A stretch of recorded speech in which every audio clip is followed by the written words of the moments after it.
Entonces les comentaba que antes de empezar a escribir el texto, uno tenía que planificar qué es lo que quería hacer, qué es lo que quería plasmar en el texto. Y para eso se recomendaba hacer una propuesta de 2 páginas como máximo.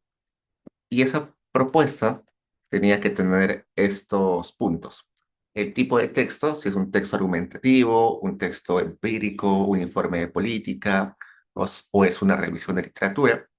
Poner un título tentativo, una pregunta de investigación que tenga la dimensión temática, espacial, temporal y poblacional, una justificación y motivación donde ponga por qué es importante el tema y por qué mi investigación o mi texto va a tener relevancia, una revisión de literatura preliminar que ya conozco sobre el tema que voy a escribir, un esbozo de la metodología, si en general la metodología es cómo voy a abordar la pregunta de investigación, si voy a buscar textos eh, en Google Scholar, si voy a buscar textos en JSTOR, si voy a hacer entrevistas a especialistas, si voy a revisar, eh, si voy a levantar información yo mismo, si yo voy a aplicar algún método estadístico, econométrico, todo lo que voy a realizar, todos los procedimientos, todas las herramientas que voy a realizar para responder a la pregunta de investigación, tengo que ponerlo en el esbozo de la metodología. Luego, en posibles resultados, tengo que poner la hipótesis, qué es lo que trato o voy a querer, o qué es lo que creo que voy a encontrar al final de mi investigación. Luego, poner la contribución, qué espero contribuir, por qué creo que la gente que va a leer el texto se va a interesar. Voy a aportar con nuevas ideas sobre cómo resolver un problema, voy a contribuir con una metodología nueva, voy a contribuir aplicando datos que antes no se habían aplicado. Y finalmente poner un esquema preliminar que es como un índice de las secciones que va a tener mi texto. Y ese esquema es particular para cada tipo de texto. Hemos visto ayer que cada texto tiene una estructura distinta. Y aprovechar esa parte del esquema para eh, poner cuánto tiempo le debo dedicar a cada parte del texto, ¿no? No sé, dedicarle unas 2, 3 semanas al marco teórico, dedicarle un mes o 2 meses a la recolección de información, a la recolección de encuestas, dedicarle un mes a la limpieza de base de datos, más o menos estar tanteando cuánto tiempo tengo que dedicarle a cada parte de mi investigación. Entonces, dicho eso, acá he puesto algunos ejemplos en el link de algunos ejemplos de textos. Ejemplo del ensayo argumentativo.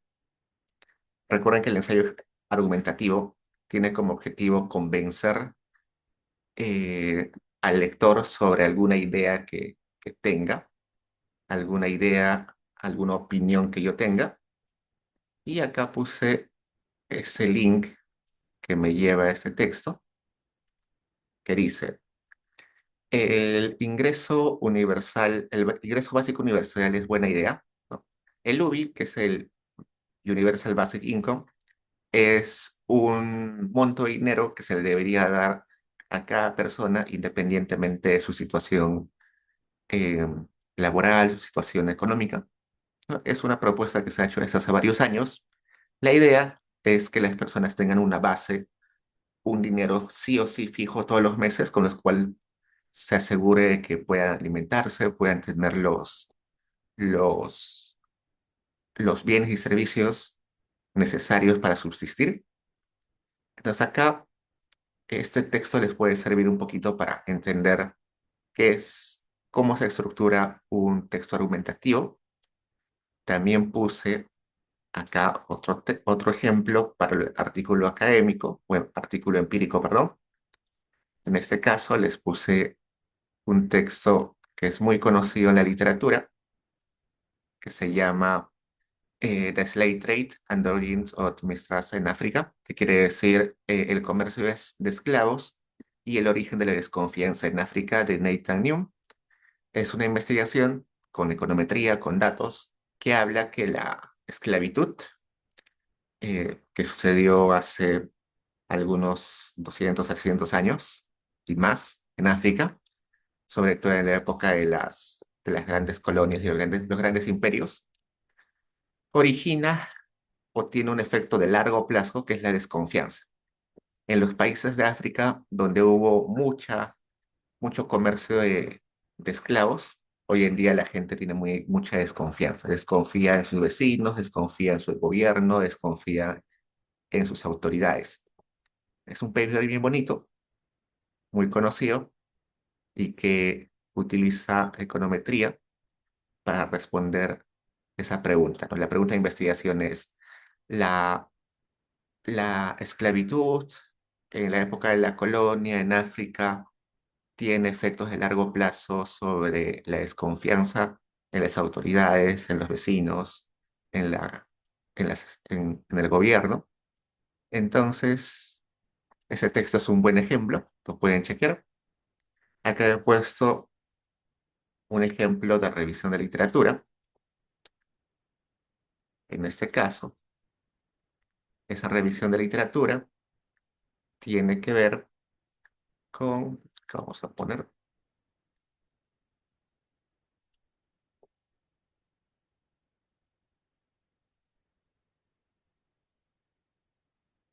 Dice, recientes tendencias en en la inigualdad o inequidad del salario, del salario por género en Estados Unidos. Entonces, acá hace una revisión de literatura sobre qué se conoce recientemente, qué se ha averiguado, qué se ha descubierto recientemente sobre la inequidad de género en los salarios. Estos tipos de textos no tienen nada de econometría, solamente recogen teorías, recogen resultados de otros autores, los resumen, sistematizan y finalmente concluyen qué cosa ya se ha investigado, qué espacios quedan para investigar. Eso también es una opción para ustedes, hacer un texto, una revisión de literatura. Y finalmente los informes de política, que también vimos ayer. Acá tengo un ejemplo que dice, resiliencia en tiempos de pandemia, el caso de las ollas comunes en Lima, Perú. Resulta que las ollas comunes son una iniciativa ciudadana que surge en épocas de crisis, sobre todo cuando no hay disponibilidad o no hay recursos para comprar alimentos.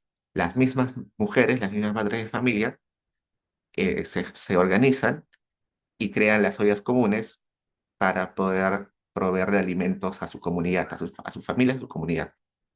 Es una iniciativa propia de la sociedad civil y que se reactivó, se vio con bastante, se abrieron muchas ollas comunes en la época de pandemia porque había muy pocos ingresos de los hogares.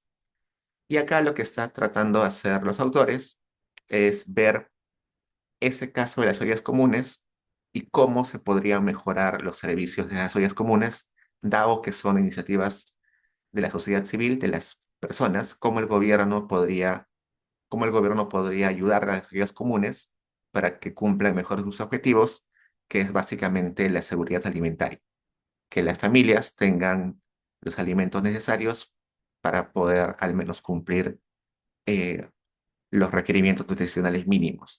Entonces acá siempre se ponen recomendaciones de política muy puntuales sobre qué hacer para cumplir ese objetivo. Acá hay otro ejemplo, informe de política. En este caso se llama Trayectorias Educativas, Seguimiento de Jóvenes Peruanos en Pandemia. Entonces, ¿qué sucede? La pandemia hizo que muchos estudiantes trunquen sus estudios, sobre todo universitarios y no universitarios, pero superiores. Entonces, la idea es ver ese problema, qué efectos podrían tener que las personas no acaben su educación en el largo plazo y finalmente hacer recomendaciones sobre qué se debería hacer para corregir ese problema. Entonces ahí les dejo esos ejemplos para que los puedan chequear. Esos son textos finales, ¿no? El texto final que tienen los autores sobre eso y, en estos cuatro tipos de texto. Pero ahora lo que vamos a ver son ejemplos desde la propuesta inicial de dos caritas que deberían presentar ustedes. Nos vayamos al ejemplo uno, que es sobre un ensayo argumentativo. Pero supongamos que uno de ustedes quiere proponer o quiere hacer al final del semestre, quiere entregar al final del semestre un ensayo argumentativo. Entonces, en la tarea académica 4 tiene que presentar una propuesta de dos caras, donde explique y organice y planifique qué va a hacer en ese ensayo final del curso. Entonces, primero está el título tentativo. Supongamos que lo que quiero hacer es este texto: un sistema universal de pensiones, dos puntos, una necesidad social y económica para el Perú. Entonces, recordemos que el ensayo argumentativo lo que trata es convencer al lector sobre una idea o una tesis. En ese caso, la idea o la tesis es que es imprescindible un sistema universal de pensiones. No solamente es una necesidad económica, es decir, que eso mejoraría los estándares de ingresos de las personas, mejoraría el crecimiento del país, sino también que socialmente podría favorecer a la igualdad, a la equidad. Entonces, eso es lo que quiero convencer a mi lector. ¿Qué es el sistema universal de pensiones? Es que básicamente todos los adultos mayores o todas las personas que pasen la edad de trabajar, que dejen de trabajar por ser adultos mayores, reciban una subvención, un dinero todos los meses, ¿no? En el Perú tenemos pensión 65, pero que no es universal, solamente es para aquellos que están en situación de pobreza y que no tienen otras pensiones, los que no tienen AFP, los que no tienen ONP, y además no tienen empleo porque son adultos mayores y están en situación de pobreza. Ellos reciben pensión 65, pero el sistema universal de pensiones dice que todos, sean pobres, sean no pobres, una pensión ya de AFP o de ONP, deberían tener un ingreso mínimo, una pensión mínima. Entonces, es una propuesta que se está haciendo desde hace varios años en la reforma de pensiones, y acá lo que en ese texto el autor quiere convencernos de que es necesario implementar ello. Pues, ¿cuál es la pregunta de investigación? ¿Por qué es necesario un sistema universal de pensiones para mejorar las condiciones sociales y económicas de la población peruana adulta mayor? ¿No? Entonces, esa es la pregunta. Justificación. En la justificación, que normalmente es dos, tres caras, pero dos, tres párrafos, tengo que plasmar por qué el tema de la jubilación, de la pensión de jubilación es importante, y cómo es que yo voy a contribuir o cómo yo voy a ampliar la discusión de ese tema. Pues leamos, dice: el sistema de pensiones en el Perú es deficiente, fragmentado y excluyente. Actualmente, menos del 30% de la población adulta mayor accede a una pensión adecuada, lo que deja a millones de personas en la pobreza durante su vejez. Esta situación es particularmente grave debido al alto nivel de informalidad en el mercado laboral, que impide que la mayoría de trabajadores pueda cotizar regularmente en un sistema contributivo, ¿no? Entonces acá, en ese párrafo, solamente estoy hablando del problema. ¿Cuál es el problema? De que muchas personas adultas mayores no tienen ingresos o tienen ingresos muy chiquitos que no le permitirían ni siquiera alimentarse o acceder a lo básico para sobrevivir. En particular, eso se agrava porque la mayoría de personas en su época laboral, en su época de trabajo, estaban en el sector informal y por tanto no aportaban ni a la ONP, ni las AFPs, ni a otro tipo de sistema de pensiones. Entonces, eso es un tema grave. 30% de la población accede a algún tipo de pensiones.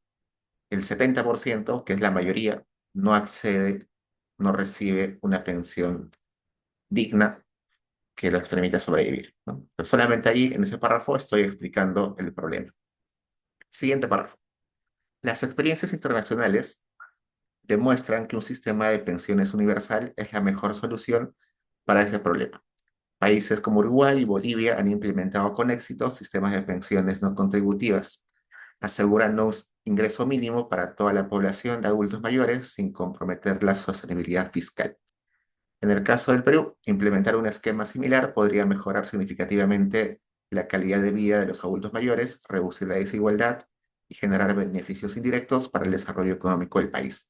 Pues acá ya no estoy hablando sobre el problema, sino sobre la solución que estoy proponiendo. Estoy proponiendo la pensión universal y para ello estoy sosteniéndome en ejemplos como Uruguay y Bolivia que ya han implementado esto y además estoy mencionando que no va a generar un gasto significativo que desbalance la situación fiscal. Entonces, este segundo párrafo ya no habla del problema, habla de la solución. Tercer párrafo. Este ensayo argumentará que el Perú puede adoptar un sistema universal como una medida urgente de justicia social y desarrollo sostenible, basado en evidencia empírica y una experiencia de otros países. Se demostrará que esta política es financieramente viable y que a sus beneficios superan ampliamente los posibles costos. Pues acá ya no hablo del problema, ya no hablo de la solución, sino hablo en sí de mi texto, ¿no?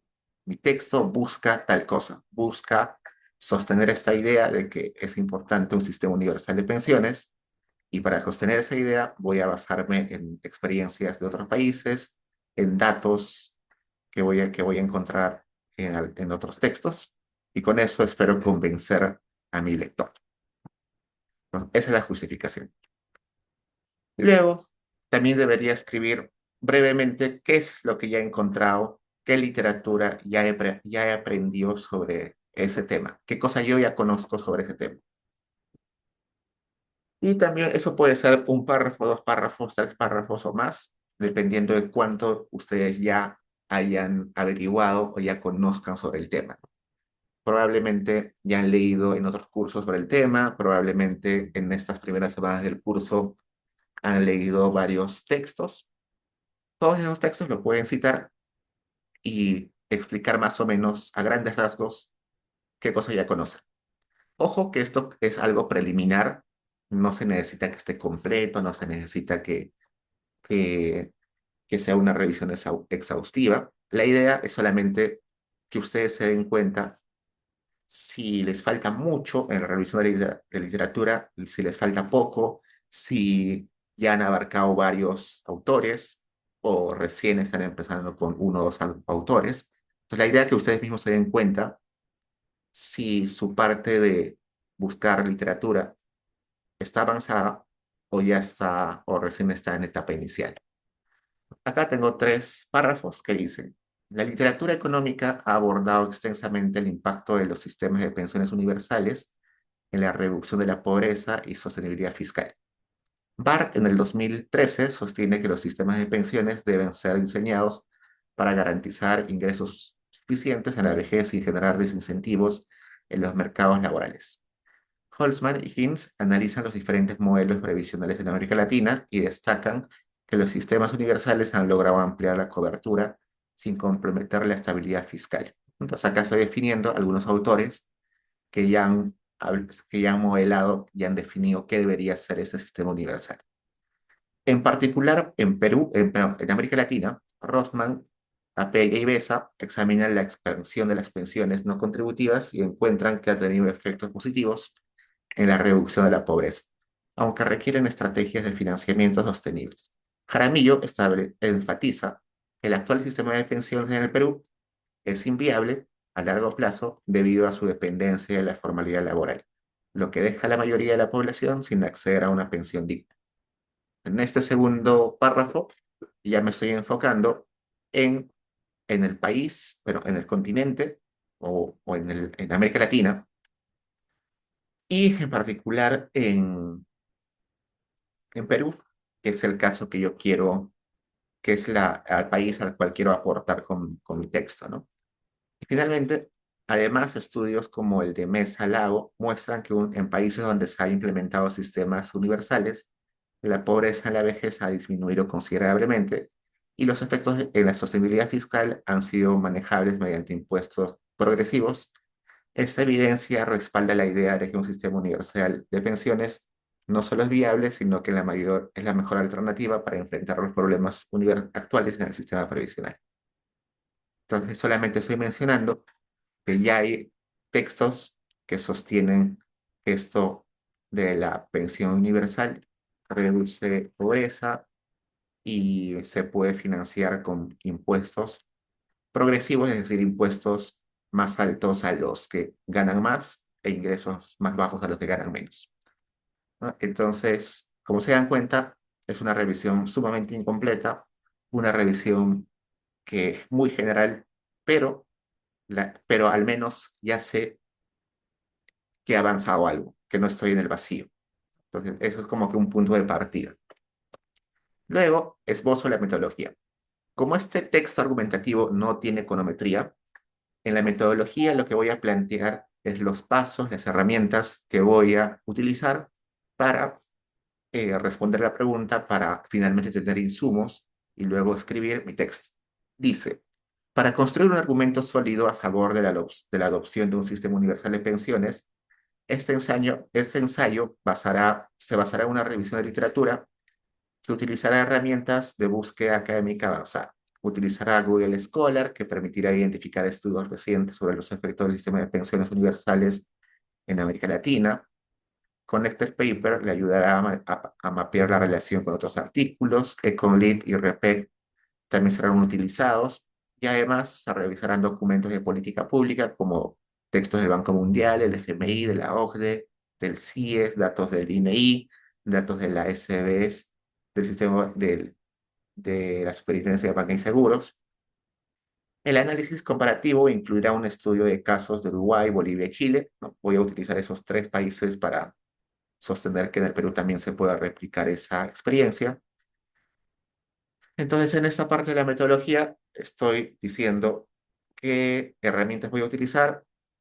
En este caso, estoy planteando qué países voy a poner como ejemplos exitosos de implementar este sistema universal de pensiones, ¿no? Así, rápidamente, en tres párrafos, escribo posibles resultados, o como una hipótesis. En este caso, se espera demostrar que la implementación de un sistema universal de pensiones es viable tanto económica como políticamente. Los estudios revisados indican que o indicarían o van a indicar que este tipo de sistemas tienen un impacto positivo en la reducción de la pobreza en la vejez, que su financiamiento puede lograrse sin comprometer la estabilidad fiscal. Además, se argumentará que los beneficios sociales de este sistema superan con creces sus costos, al mejorar la calidad de la vida de los adultos mayores y reducir la desigualdad social. También se prevé que los efectos en el mercado laboral serán positivos si el sistema se diseña correctamente, contrario al argumento que un esquema universal incentiva a la formalización. Entonces, espero encontrar de que es viable económica, fiscalmente, y que si hay críticas al sistema universal de pensiones, esas críticas no son suficientes para no implementar esa política. Es algo sumamente corto. Luego, contribución. ¿Qué espero yo aportar con este texto? Este ensayo no solo aportará un análisis detallado sobre la viabilidad del sistema de pensiones en el Perú, sino también contribuirá al debate sobre la sostenibilidad de los sistemas de pensiones en América Latina. Al comparar distintas experiencias internacionales y evaluar su aplicabilidad en el Perú, se espera que su trabajo sirva como un insumo para futuras reformas en el país, ¿no? Entonces, yo espero que este texto en el futuro ayude, impulse una reforma de las pensiones. Además, se espera que este ensayo ayude a cambiar la percepción de que un sistema universal de pensiones es inviable y fiscalmente irresponsable. Entonces, también espero que los que lean este texto se convenzan de la necesidad del sistema de pensiones universales, ¿no? Si alguien estaba en contra, espero cambiar esa, esa idea. Y finalmente presento un esquema que, como es un texto argumentativo, tiene que tener más o menos esta estructura. No es una estructura rígida, puede cambiar según el tema que estén estudiando, pero acá, a grandes rasgos, tiene cuatro secciones: la introducción, el cuerpo del ensayo, una sección con contraargumentos y la conclusión, ¿no? En la introducción se presenta el tema, la relevancia, se plantea la tesis o la idea que se quiere defender, y se explica brevemente cómo se va a organizar el texto, ¿no? En esa descripción de la estructura se puede decir, en la siguiente sección se presentarán tres argumentos para sostener mi idea y luego tendremos una sección para refutar o contrarrestar las ideas erróneas sobre el sistema universal de pensiones y finalmente tendremos una sección de conclusión, ¿no? Eso es como un parrafito final en la introducción para adelantarle al lector cómo está estructurado el texto. Luego, en el cuerpo del ensayo, se puede poner tres argumentos, cuatro argumentos, los argumentos que ustedes deseen. En este caso he puesto tres argumentos. Y el argumento uno va a tratar sobre el sistema de pensiones y su efecto en la reducción de la pobreza y desigualdad. Y ahí voy a aportar no solo teoría, sino voy a aportar evidencia y comparación con otros países que ya han implementado el sistema universal de pensiones. En el argumento 2 voy a hablar sobre la sostenibilidad, es decir, si el dinero va a alcanzar, el dinero del gobierno va a alcanzar para, para sostener este sistema universal. Ahí voy a poner teoría, pero también voy a poner datos, voy a poner la experiencia, cómo otros países han logrado financiar esos sistemas universales. Y mi argumento 3 es sobre el sistema universal y sus efectos en la formalidad, ¿no? Es decir, eh, este sistema va a incentivar a que las personas se formalicen porque esa es una forma de acceder al sistema de pensiones. Igual, proveo teoría, proveo datos y quizás comparaciones con otros países. Luego de poner los argumentos, tengo que poner una sección donde contraargumente o refute las ideas generales o, o lo que el lector posiblemente esté pensando, ¿no? Entonces, un lector perspicaz puede estar pensando de que hay desventajas o hay costos muy altos del sistema universal de pensiones. Yo me adelanto y en esa sección de refutación y contraargumentos voy a tratar de desmitificar o desmantelar esas ideas, ¿no? Y finalmente la conclusión, donde voy a hacer una síntesis de mis argumentos. Voy a decir que los argumentos sostienen mi hipótesis, sostienen mi idea que estoy defendiendo y rápidamente pongo cuáles son las implicancias en política pública. En este caso, la implicancia es que es necesario que se haga la reforma de pensiones y poner una reflexión final sobre la situación y el futuro del sistema de pensiones. Entonces, eso es como que un ejemplo de esas dos caritas de la propuesta de un ensayo argumentativo. Ejemplo 2. Supongamos que ustedes quieren hacer un informe de política. Han elegido ese tipo de texto. Eh, Veamos cómo debería plantear esas dos caritas donde donde plasmo mi propuesta, planifico y veo qué pasos debo seguir. ¿Qué título? Supongamos que mi título tentativo es ¿Cómo mejorar la recaudación fiscal en Perú? Alternativas de formalización y eficiencia tributaria. Recordemos que un informe de política propone cosas concretas. Decir, se tiene que hacer uno, 2, 3, 4, sí o sí, en el corto plazo, uno, 2, 3, 4, en el largo plazo. Entonces, son propuestas concretas y está dirigido a los hacedores de política, sean funcionarios, sean ministros, sean, no sé, presidente de la República, sea cualquier persona que tome decisiones de política, está dirigido ese texto para ellos. Entonces, acá la idea es proponer soluciones a la recaudación fiscal. En particular, esa recaudación fiscal, eh, en particular vamos a proponer cuestiones sobre formalización y eficiencia tributaria. ¿Cuál es la pregunta de investigación? Dice, ¿qué estrategias de política pueden mejorar la recaudación tributaria en los sectores informales del Perú, considerando su impacto en la formalización, equidad fiscal y sostenibilidad del sistema tributario? Entonces, esta reforma busca que se formalicen más empresas informales, que haya equidad fiscal, es decir, que las empresas paguen de acuerdo a su tamaño, de acuerdo a sus ingresos, sostenibilidad del sistema tributario, que el dinero que se recaude que crezca con el tiempo esa recaudación, que no decrezca, que no dependa de situaciones exógenas y que sea lo suficiente para que no haya déficit fiscal en el futuro. ¿Cómo justificó? Igual 3 párrafos. Leamos. La informalidad es uno de los mayores desafíos económicos del Perú, con más del 70% de los trabajadores y empresas operando fuera del sistema tributario. Esta situación reduce significativamente la recaudación fiscal, limita la capacidad del Estado para financiar servicios públicos y generar desigualdad en la carga tributaria, afectando la sostenibilidad del sistema fiscal, ¿no? Este párrafo es solamente el problema, en que en este caso el 70% de la economía peruana, o más del 70%, es informal y eso trae problemas para el Estado. El siguiente párrafo. Diversos estudios muestran que aumentar la presión fiscal sobre la informalidad sin incentivos adecuados puede generar efectos contraproducentes, desacelerando la formalización y afectando la actividad económica. Experiencias internacionales como las de México y Colombia sugieren que estrategias integrales que combinen simplificación tributaria, incentivos para la formalización y mejoras en la fiscalización pueden aumentar la recaudación sin generar distorsiones económicas.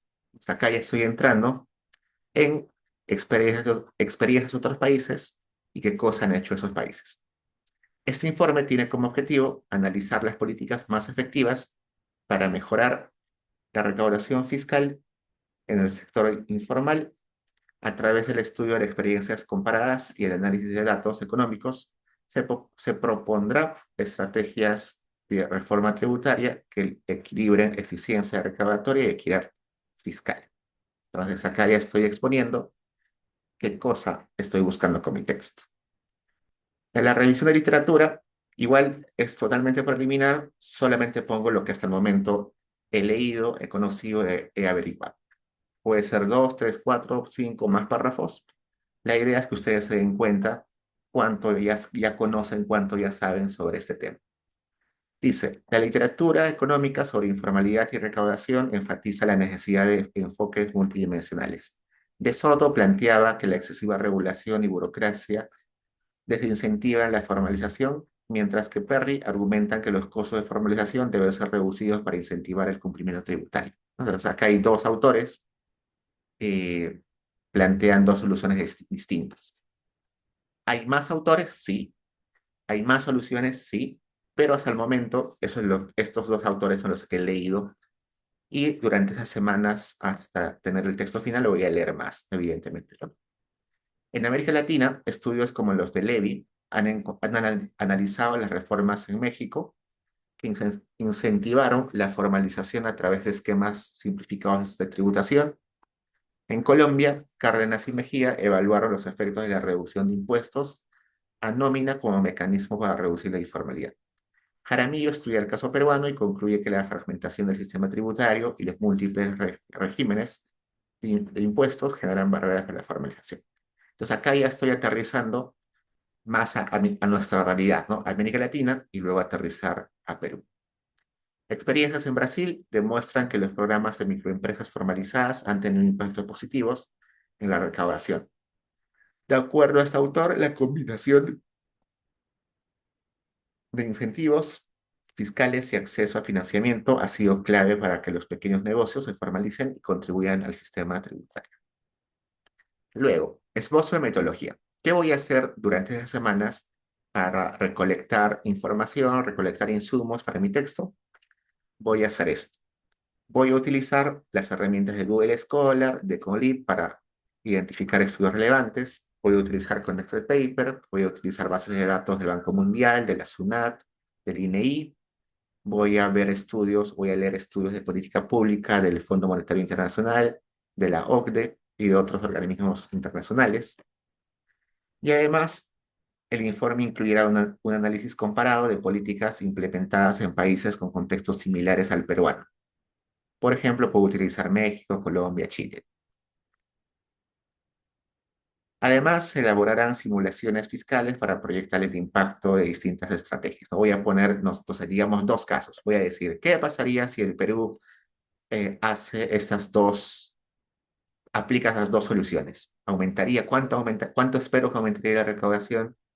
Planteo otro escenario. ¿Qué sucedería si en lugar de eso implementamos otra política? ¿Mejoraría en cuanto a la recaudación? ¿No mejoraría? ¿Por qué creo que mejoraría? ¿No mejoraría?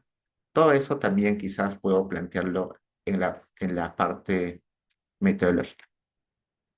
Posibles resultados. Luego de la revisión de literatura, creo que voy a encontrar tres estrategias, tres recomendaciones de política bastante interesantes y aplicables al caso peruano. O tres efectos de esas reformas, ¿no? Una reducción de la evasión tributaria, formalización progresiva y aumento de la recaudación fiscal. ¿Qué espero con mi texto? Espero proporcionar evidencia sobre estrategias exitosas para mejorar la recaudación.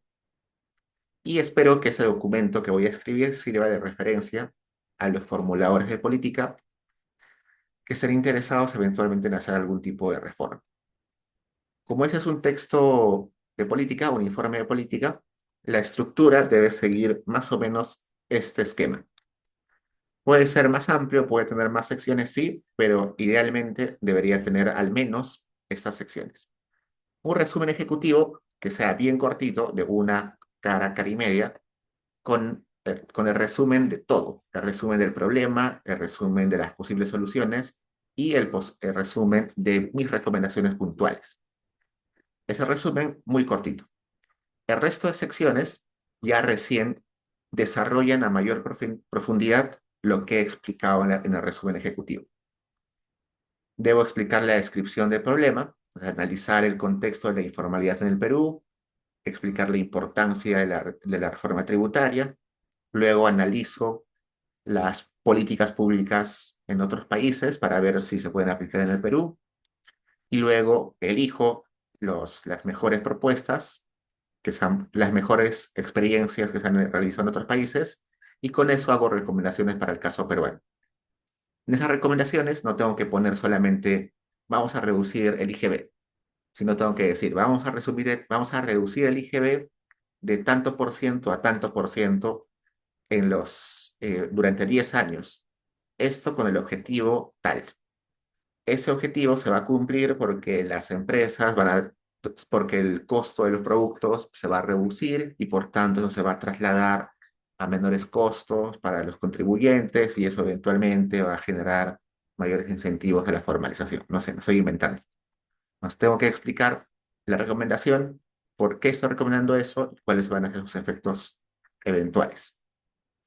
Luego tengo que poner la evaluación de qué impactos tendría esta reforma o este conjunto de recomendaciones, ¿no? Es decir, si implementamos este conjunto de recomendaciones, posiblemente vamos a reducir la informalidad en 10, en 15, en 20%. Vamos a aumentar la recaudación en tanto por ciento. Vamos a mejorar la situación de las empresas en estos aspectos. Entonces, poner qué se lograría en indicadores hacer o cumplir con esas recomendaciones. Y finalmente, las conclusiones, donde simplemente hago un resumen de lo que se esperaría que hagan los asesores de política en los siguientes años. Ese es el ejemplo 2, en caso uno de ustedes quiera hacer un informe de política. Luego, ejemplo 3. Supongamos que alguno de ustedes quiere plantear un- una revisión de literatura. Entonces, la revisión de la literatura tenía como objetivo hacer una sistematización de todo, una sistematización y un análisis de todo lo que se ha investigado y se conoce sobre un tema en particular para identificar patrones en esas investigaciones y también identificar vacíos en la literatura. Entonces dice, ¿qué título? Efectos de la informalidad laboral en América Latina, impactos en productividad, equidad y crecimiento económico. Entonces, quiero recolectar todo lo que ya se ha estudiado sobre informalidad laboral en América Latina, en particular, ¿Qué efectos tiene la informalidad sobre productividad, equidad y crecimiento económico? ¿Cuál es mi pregunta de investigación? ¿Cómo ha impactado la informalidad laboral en la productividad, equidad social y crecimiento económico en América Latina en las últimas décadas? ¿Y qué factores explican su persistencia y variaciones entre países? ¿Cómo justifico esto? Leo. La informalidad laboral es uno de los problemas estructurales más persistentes en América Latina, afectando a más del 50, acá sería más del 70% en el caso peruano, en el caso de América Latina 50% de los trabajadores. Este fenómeno tiene implicancias económicas y sociales profundas, ya que impacta la productividad laboral, la desigualdad y la sostenibilidad del sistema de seguridad social. Además, limita la capacidad del Estado para recaudar impuestos y financiar políticas públicas. Pues ahí solamente estoy explicando el problema. Luego, estudios previos han abordado la informalidad desde diversas perspectivas, identificando factores que la perpetúan, como la rigidez regulatoria, la baja educación financiera y la falta de incentivos para la formalización. Sin embargo, aún existe debate sobre cuáles son los efectos de la informalidad en el largo plazo y qué estrategias han sido efectivas para mitigar en distintos países de la región. Ahí ya estoy aterrizando a que mi estudio, mi revisión, solamente tiene que ver con esos determinantes de la informalidad, o esos impactos en la informalidad. Luego, la revisión de literatura sintetizará los hallazgos más relevantes sobre los efectos de la informalidad en América Latina, explorando cómo ha influido la productividad, la equidad y el crecimiento económico. A partir de esta revisión se identificarán vacíos en la investigación y posibles áreas de estudios futuros. Luego, acá tengo tres grandes ejes sobre los cuales ha girado la investigación de la informalidad. Nos he encontrado hasta el momento que eh, la literatura sobre informalidad se divide en tres grandes grupos. Uno, determinantes de la informalidad y su persistencia. Dos, efectos de la informalidad en la productividad y crecimiento económico. Tres, impacto de la informalidad en la equidad y bienestar social. Entonces recuerden que este tipo de textos, que son revisión de literatura, no solamente buscan resumir investigaciones, sino buscan sistematizar las investigaciones, es decir, separarlos por temas, separarlos por años o separarlos por países, separarlos por algún tipo de diferencia.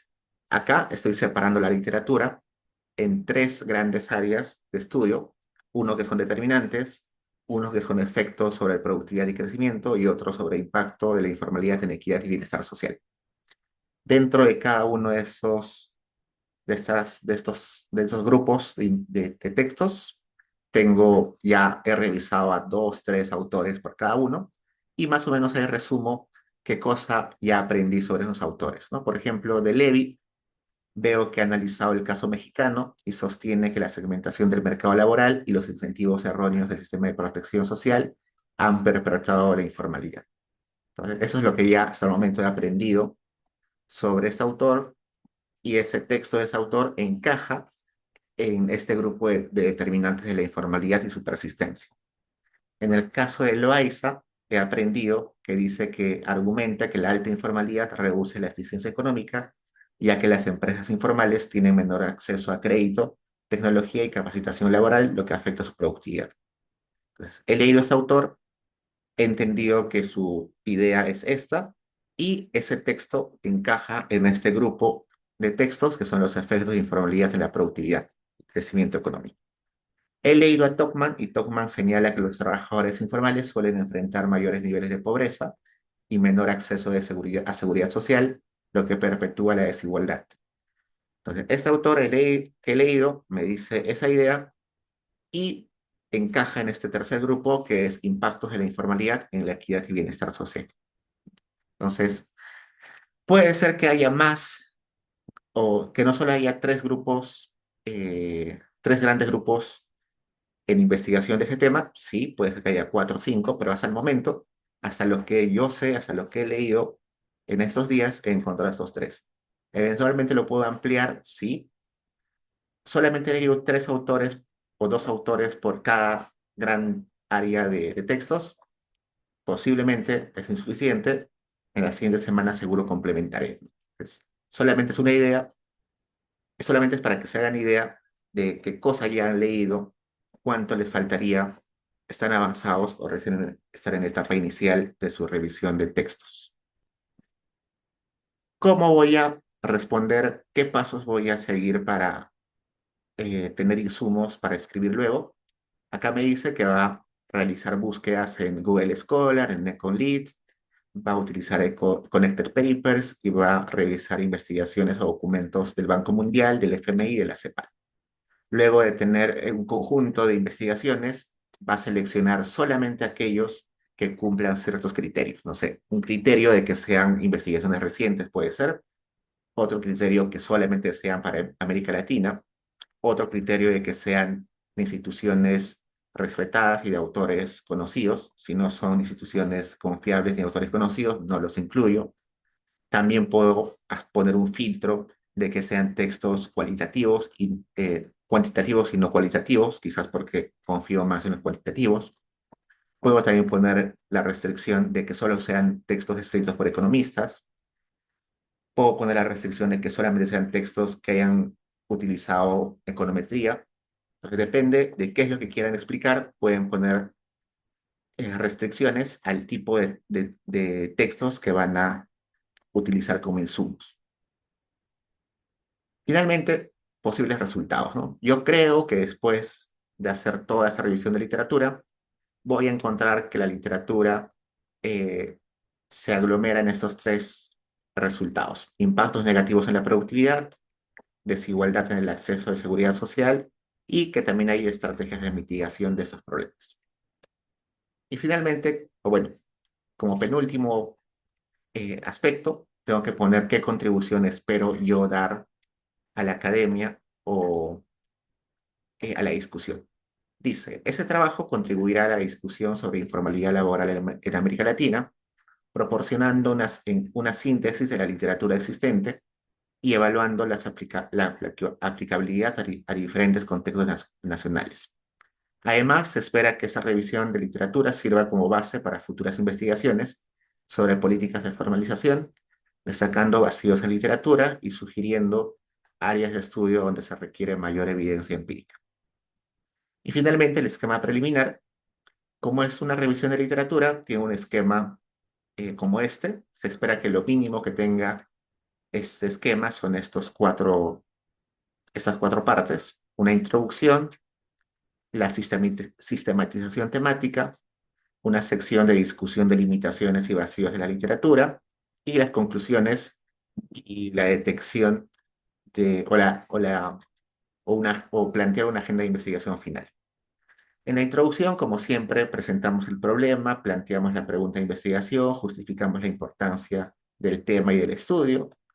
En la parte de sistematización del texto de la literatura, ordenamos en grandes grupos los textos que he revisado, hago una revisión, un resumen de cada uno de esos textos, hago que discutan, ¿no? Decir, estos textos se contradicen, posiblemente por tal razón, estos textos van en la misma línea, este texto complementa la idea que tenía el otro autor, ¿no? En esa organización sistemática, separarlos por áreas y hacer que discutan, hacer que se relacionen los textos.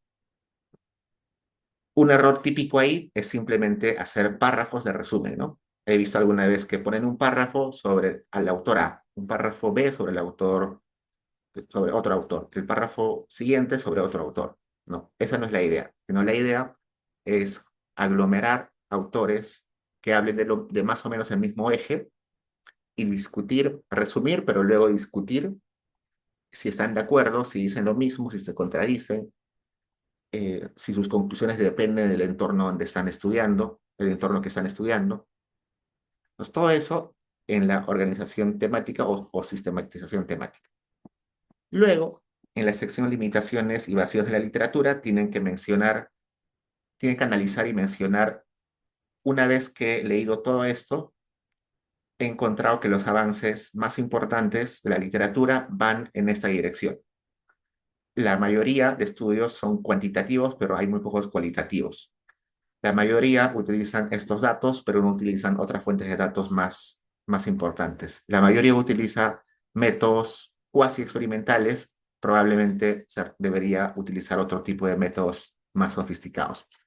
Estos textos que he encontrado se limitan a hacer solamente evaluaciones para cada país. Falta hacer una evaluación general para todos los países en vías de desarrollo, todos los países de ingresos medios.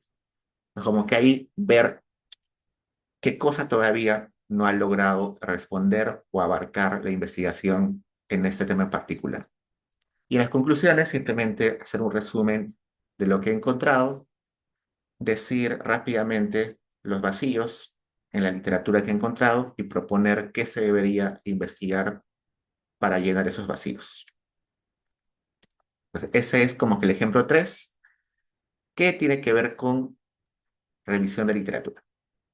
El cuarto ejemplo tiene que ver si ustedes quieren hacer un artículo empírico, ¿no? El artículo empírico ya les comenté que al menos hacerlo en un mes y medio, es imposible, pero si ya tienen avanzado quizás su trabajo de tesis 1, tesis 2, les puede alcanzar tiempo. Pues lo recomendable es que no elijan ese tipo de textos porque es un poquito largo y no les va a alcanzar el tiempo.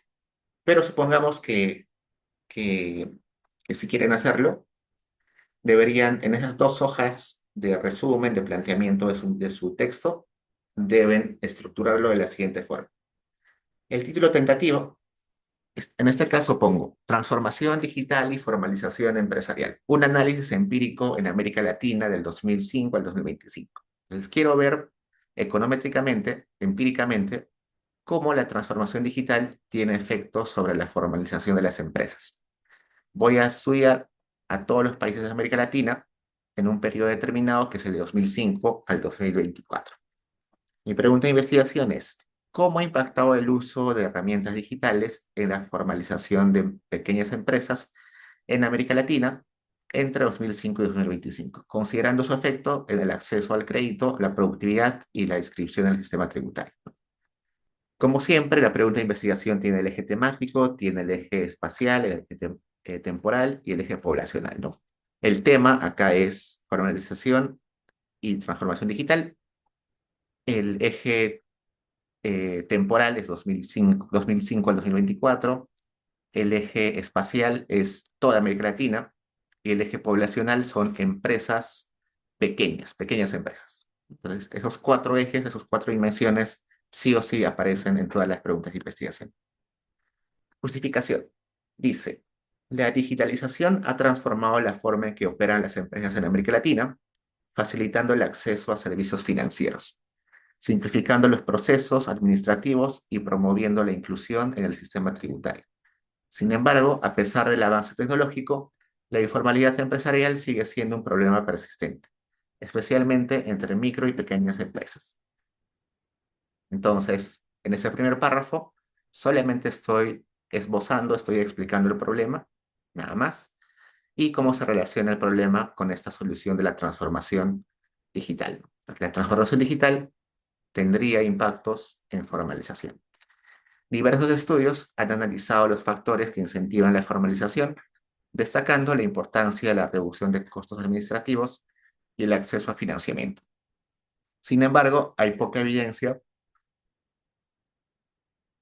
sobre el papel específico de las herramientas digitales como facturación electrónica, los pagos digitales, las plataformas de comercio electrónico, la transición de las empresas informales a la formalidad, ¿no? Entonces acá ya estoy explicando qué es formalización o qué es digitalización en las empresas.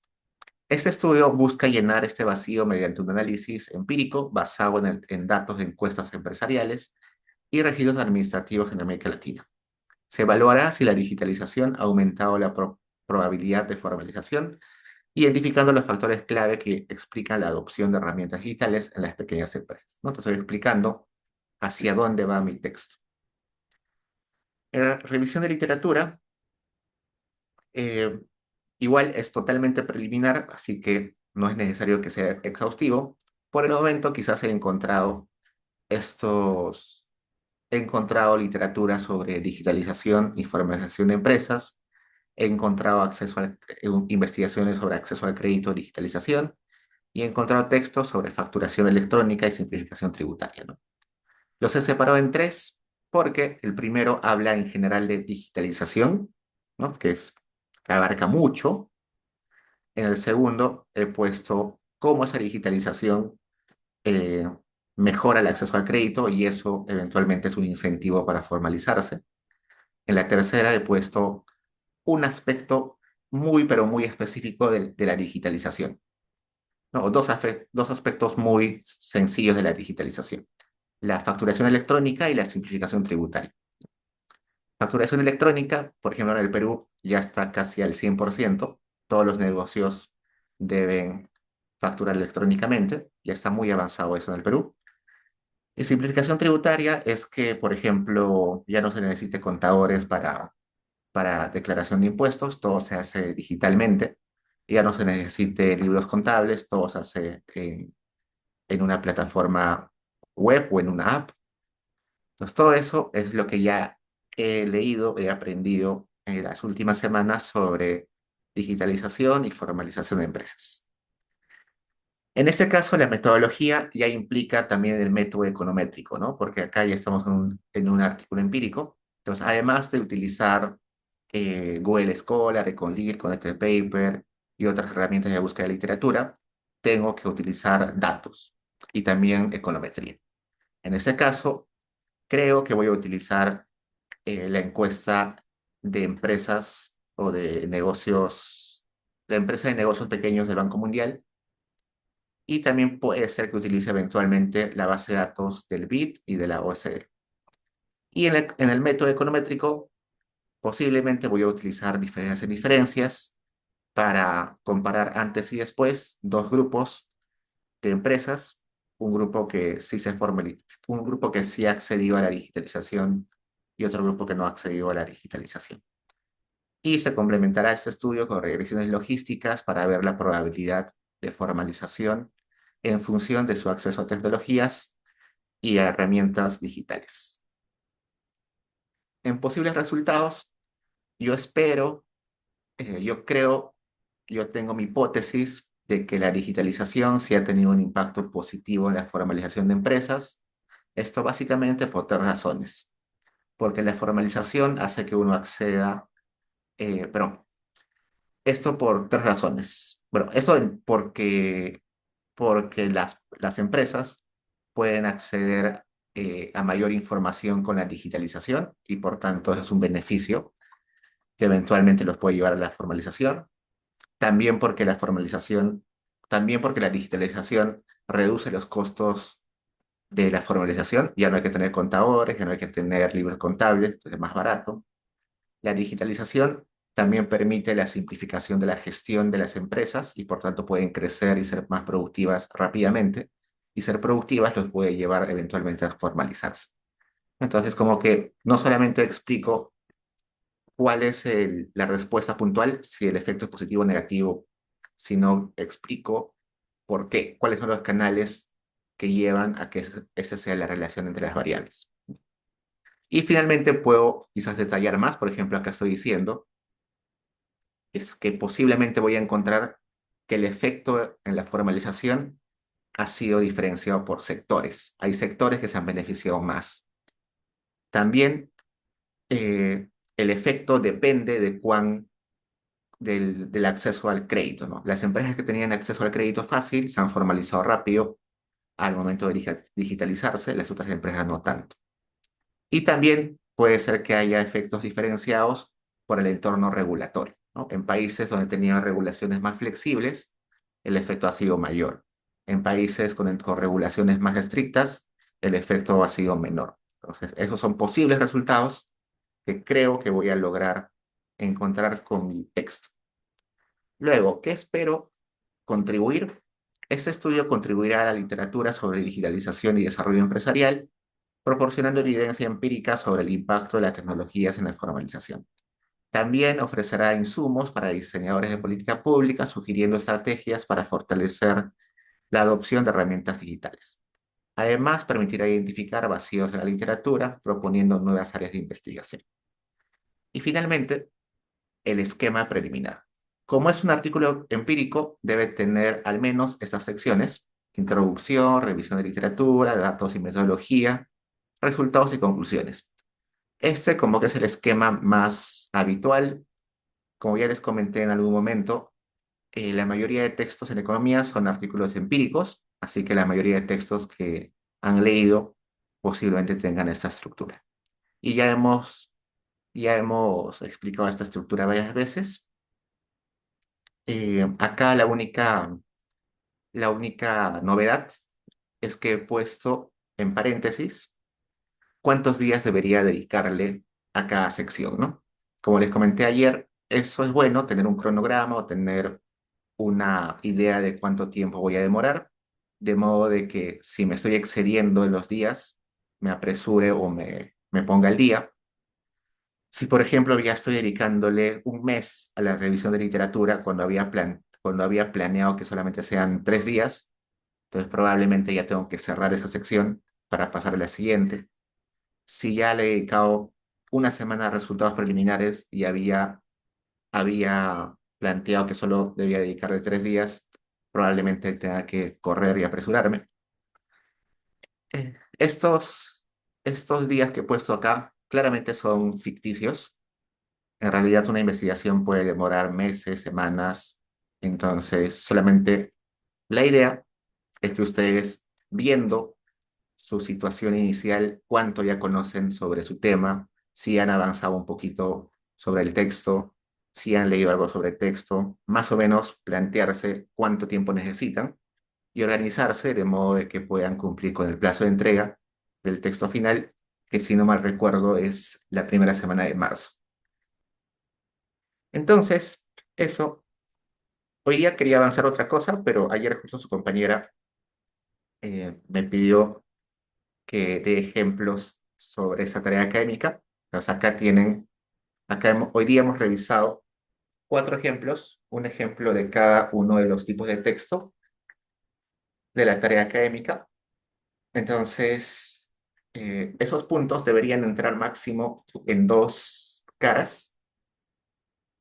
Eh, Totalmente resumido, recuerden que esto no es un texto definitivo, solamente es la propuesta, solamente es el punto de partida. Eventualmente ya les voy a ir pidiendo que vayan avanzando en el texto en sí, pero ahora solamente son 2 caras con la propuesta para que se planifiquen y sepan cuáles son los pasos que deben seguir. ¿Hasta ahí preguntas, chicos?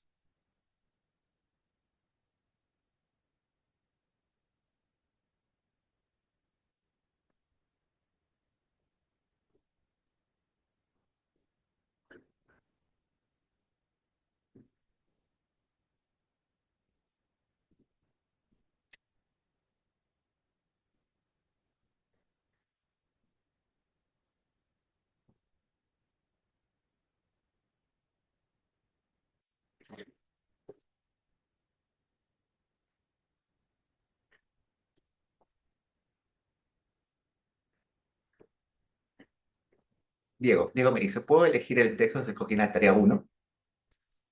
No entiendo. La tarea académica 4 corresponde al texto de ustedes propio que que van a escribir para la entrega del curso. Ese texto puede basarse o puede derivarse o puede inspirarse en el texto que han elegido en la tarea académica 1, sí, pero debe ser un texto distinto, ¿no? Lo recomendable era que el texto que han elegido en la tarea académica 1 les sirva de insumo, les sirva de inspiración para el texto propio de ustedes que van a presentar al final del curso. Y sobre ese texto propio de ustedes es la tarea académica 4.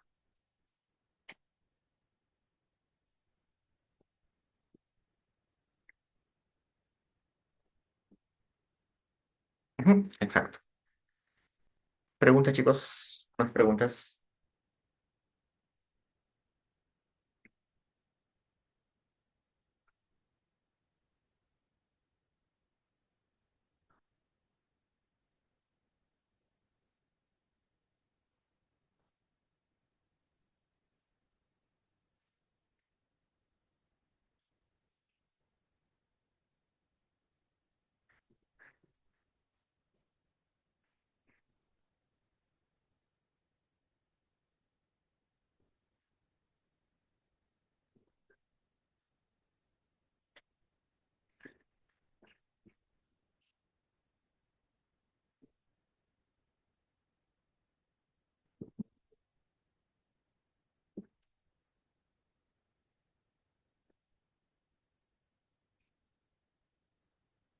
Ya chicos, entonces, eso era lo que teníamos que hacer hoy día. Recuerden que es para el martes a medianoche. Y, así que ya nos vemos la siguiente semana. Igual estoy atento al correo si tienen preguntas y les contesto lo más pronto que pueda. ¿Ok? Entonces, nos vemos. Cuídense.